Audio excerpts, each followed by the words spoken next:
Here's something that's not normal. Donald Trump's business was on his mind from the very start of his administration. His very first press conference, which he made all about his company, recounting how he just learned technically no law prevented him from running a company out of the White House.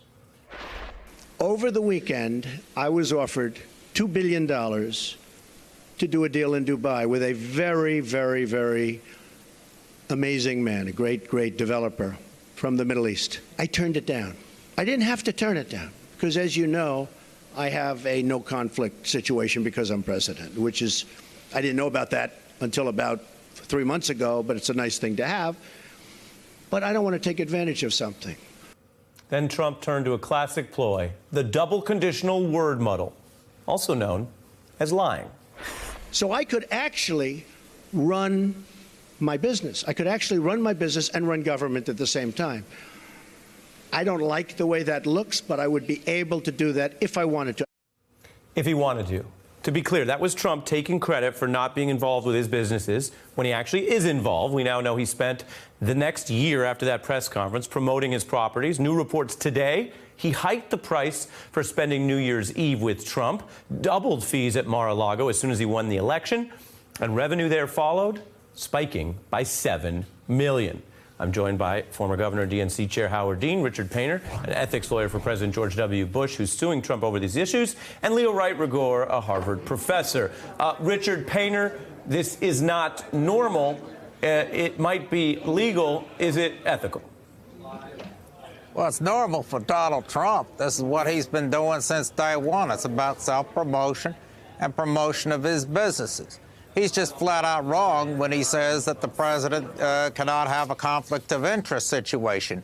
He can. There's one particular criminal statute that does not apply to the president and the vice president, but other laws apply, including the Emoluments Clause of the Constitution that prohibits foreign government money from coming to the president of the United States, and the bribery and gratuity statutes and other provisions. And what he's doing here is making a lot of money off the presidency. It's not just the $600. The people invited to that party are either members of Mar-a-Lago or they are guests and friends of members of Mar-a-Lago who paid $200,000 to join Mar-a-Lago. I believe they doubled that as soon as he was elected president. They did. So the bottom line is a lot of rich people are hanging around the president, enjoying their tax cut because they got the lion's share of the tax cut while the rest of us are stuck with the $2 trillion in debt. And I hope they have a good New Year's Eve celebrating. Well, Governor Dean, I wish everyone a happy New Year's. I'll read the quote on the screen. The Trump ethics czar said, well, this is a totally, quote, normal business New Year's Eve party, to which every normal person would say, what do you mean, normal business New Year's Eve? Most people don't look at it as a chance to auction off access. Let me show one other stat for your analysis, because Donald Trump talked a lot of smack about vacations.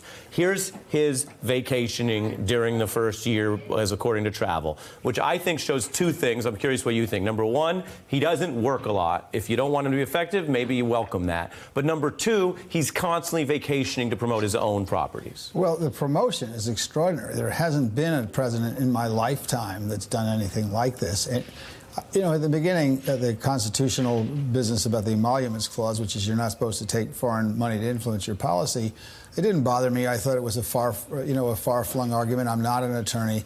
It's pretty clear that he is shaking down foreign governments, or his staff is shaking down foreign governments who have moved their events to his hotel in Washington at somebody's bequest in order to get favors. You know, this guy, I've said for a long time, I think he's running a criminal enterprise out of the White House, and I think that's what Bob Mueller's on the track of. And you look at this as a part of that.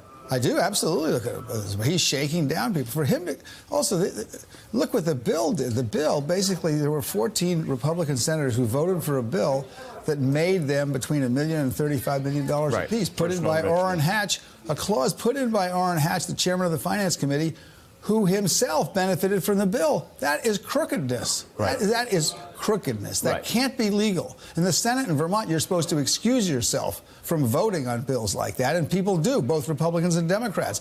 This system is broken. The Republicans are the party of corruption. So, Professor Rigueur, for the wider view that you often bring us, what happens when you have this sort of situation, and it is unprecedented, and no other precedent I mean, no other president, excuse me, tried to run a business out of the White House. You could technically have a law firm or give paid speeches in theory, although it's a terrible idea that no one's pursued. What happens to our political and civic life when this just goes on year after year with Donald Trump? Right. Well, it goes up in flames. The White House clearly has a very loose relationship with ethics. What they have a very close relationship with is money. And, you know, to put it in terms that our audience can understand, the motto of the White House seems to be cash rules everything around me. And the people that are on the hook for it are the taxpayers. Dollar bills.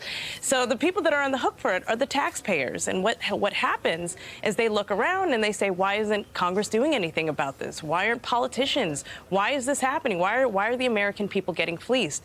It increases polarization. It increases partisanship. And really, it's part of what we see as the breakdown of modern democracy. It's not good.